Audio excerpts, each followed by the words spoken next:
उस दिन बड़े सवेरे श्यामू की नींद खुली तो उसने देखा घर भर में कोहराम मचा हुआ है। वो समझ नहीं पा रहा था कि आखिर हुआ क्या है। लोग जमीन पर बैठे हैं, रो रहे हैं। बीच में सफेद कपड़े में ढकी हुई उमा। श्यामू आंखें मलते हुए सीढ़ियों से उतरता है। वो भीड़ को चीरकर काकी के पास जाता है। काकी, ये सब क्यों रो रहे हैं? उसकी दुनिया जो काकी के स्नेह से भरी थी, एक पल में सूनी हो गई थी। काकी सो रही है, इन्हें मत ले जा, मैं ना जाने दूंगा।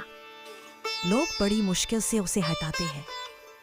काकी, काकी, काकी, काकी, काकी, काकी, काकी, काकी, काकी, काकी।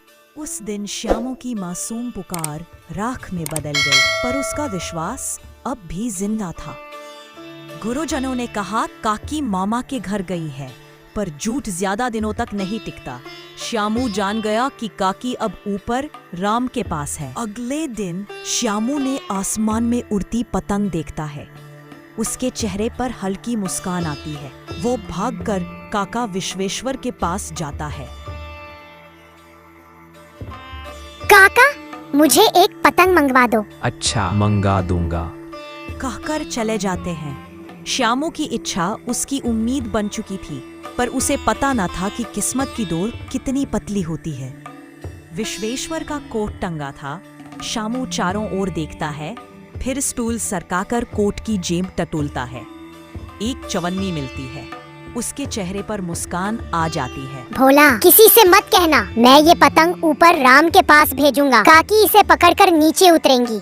बात तो अच्छी है, पर डोर पतली है। अगर मोटी रस्सी बांध दो तो काकी आसानी से उतर आएंगी। भोले भाले बालकों के मन में कभी कभी सबसे गहरी सच्चाई बसती है। श्यामू गंभीर हो जाता है। श्यामू फिर चोरी करता है। इस बार 1 रुपया निकालता है और फिर वो भोला को देता है। अच्छी 2 रस्सियाँ मंगा ले, एक पर काकी लिख देंगे, तब पतंग उन्हीं के पास जाएगी। दोनों अंधेरे कमरे में पतंग में मोटी रस्सी बांधते हैं। उनके चेहरों पर उम्मीद की चमक थी। अचानक दरवाजा धड़ाम से खुलता है। विश्वेश्वर अंदर आते हैं गुस्से में। तुमने मेरे कोट से रुपया निकाला? भोला डर जाता है। श्यामू भैया ने रस्सी और पतंग मंगाई थी, काकी को रामजी से नीचे उतारने के लिए। चोरी करोगे, जेल जाएगा तू। वो पतंग फाड़ देते हैं, पर तभी उनकी नजर एक कागज पर पड़ती है। उस पर लिखा है काकी। विश्वेश्वर के हाथ कांप गए। फटी पतंग उनके पैरों पर गिरी और उनके भीतर का तूफान बाहर आंसुओं में बह निकला।